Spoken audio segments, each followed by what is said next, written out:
we're getting in breaking inputs. In fact, the US president has just now issued a statement saying both Israel and Iran have violated the ceasefire in the Middle East.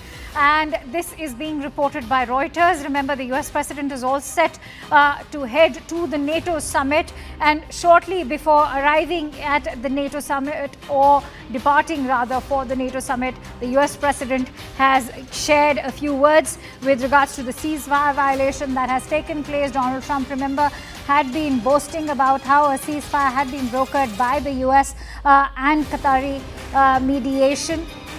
This was earlier during the day, and now soon after, when the violations took place both on the Iranian and the Israeli side, we have the statement coming in from the US president. He's also gone on to say that Israel and Iran both have violated the ceasefire, and this is how the Middle East is also bearing the brunt. He added that Iran's nuclear capacities are gone and that Tehran will never rebuild its nuclear program.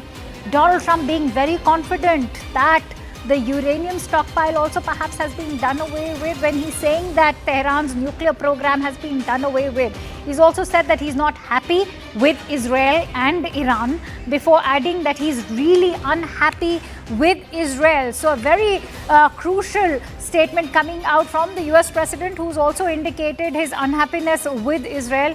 Remember, because when he had asked for that ceasefire, he said that it should not be violated by both sides. In fact, he had given an extra window to Israel before urging Iran to put an end to the conflict first, and then Israel. So there was a total of a 24-hour window that had been given to both the countries, but none refused to step backwards. And now that statement coming in from the US president as he arrives at the NATO summit.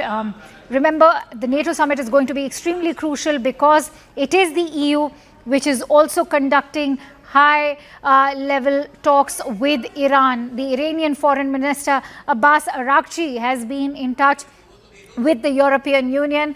How the NATO looks at the ongoing Israel-Iran conflict is going to be equally critical.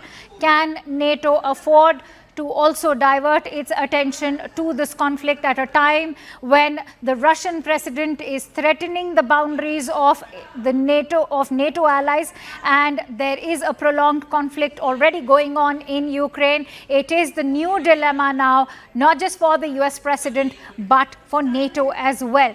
But most importantly, the US president has now condemned not just Iran, but also Israel, given that both the countries have not been able to ply to the ceasefire that he claimed to have brokered in with the help of Qatar as well.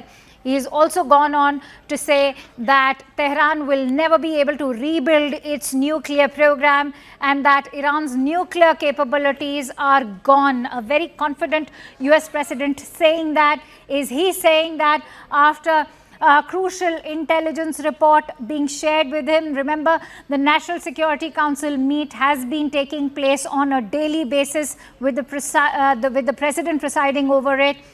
There were also reports indicating that a damage assessment of the Fordo nuclear plant will be shared with him. Where is the uranium stockpile of Iran? All of that is perhaps information that is very much with the US president, and perhaps after assessing all of that information, is the US president making that statement when he's saying that Iran's nuclear capacities are totally gone? Is he saying this after intel tip-offs from the US intel agencies? There is supposed to be a lot of intelligence sharing taking place, not just by the United States, but by Israel as we speak. And apart from that, he's also condemned Israel for not being able to ply to the ceasefire.